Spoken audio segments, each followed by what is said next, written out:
Hi, welcome to எம் Lakshmi makes. இன்றைக்கி நம்ம பார்க்க போகிறது calculus ஆஃப் ஒன் வேரியபிளில் உள்ள ஒரு problem. Explain Y the function is discontinuous at the given number ஏ. இதோ எஃப் ஆஃப் எக்ஸ்னு ஒரு ஃபங்க்ஷன் கொடுத்துருக்காங்க. இங்கே ஏ வந்து 1.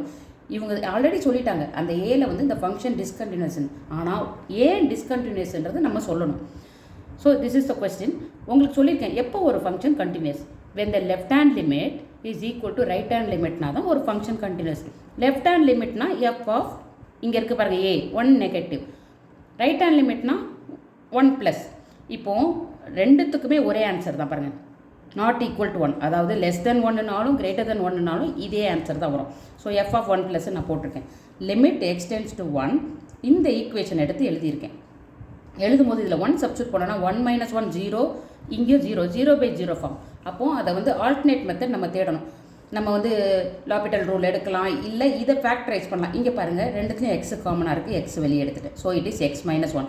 கீழே இது a² - b² ஃபார்முலாவில் இருக்குது, a+b × a - b. ஸோ இந்த x - 1 கேன்சல் ஆகிடும். So you will get x/x + 1.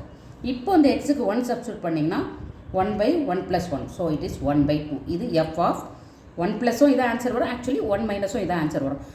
F of X is equal to 1. அதாவது எஃப் ஆஃப் 1 ஆன்சர் இங்கே 1. இது பார்த்தீங்கன்னா ரெண்டுமே ஈக்குவலாக இல்லை. அதாவது எஃப் ஆஃப் 1 ஆன்சரும் 1 ப்ளஸோட ஆன்சரும் சேம் கிடையாது. அப்போது அதனால் it is discontinuous at A equal to 1. அடுத்து நெக்ஸ்ட் சம் பாருங்கள். இதில் F of X is equal to cos X if x is less than 0, 0 if x is equal to 0, 1 - x² if x is greater than 0. a ஓட value 0. இந்த ஏல வந்து 0, a is equal to 0ல இது ஏன் continuous இல்லைன்றது நம்ம prove சொல்லணும். இங்கே பாருங்கள், அப்படி கண்டினியூஸாக என்னன்றதுக்கு என்ன ப்ரூவ் பண்ணணும்? Left hand limit equal to right hand லிமிட்டாக இருந்தால் கண்டினியூஸ், இல்லாட்டி தான் not continuous. So F of 0 negative. 0 நெகட்டிவ்னா என்ன அர்த்தம்? Less than 0. இங்கே இருக்குது பாருங்கள், அதோட ஃபங்க்ஷன் எஃப் ஆஃப் எக்ஸுக்கு பதிலாக நம்ம காஸ் எக்ஸை போடணும். 0 சப்ஸ்டியூட் பண்ணால் காஸ் 0வோட ஆன்சர் 1. எஃப் ஆஃப் 0 அதோட ஆன்சர் உங்களுக்கு தெரியும் 0. F of 0. F of 0 plus அதாவது கிரேட்டர் தென் 0 அதோடைய ஃபங்க்ஷன் வந்து எஃப் ஆஃப் எக்ஸ் வர இடத்துல இந்த கீழே இருக்க 1 - x². அப்போ இதில் எக்ஸுக்கு 0 போட்டோன்னா ஆன்சர் 1 வரும். இப்போ நீங்கள் பார்த்தீங்கன்னா எஃப் ஆஃப் 0 - ஆன்சர் 1, 0 + ஆன்சர் 1. ஆனால் எஃப் ஆஃப் 0வோட ஆன்சர் 0. அது டேலி ஆகலை. நெகட்டிவ், பாசிட்டிவ், 0 எல்லாம் ஒரே வேல்யூவாக இருந்தால் தான் அந்த கர்வ் வந்து கண்டினியூஸாக இருக்கும்.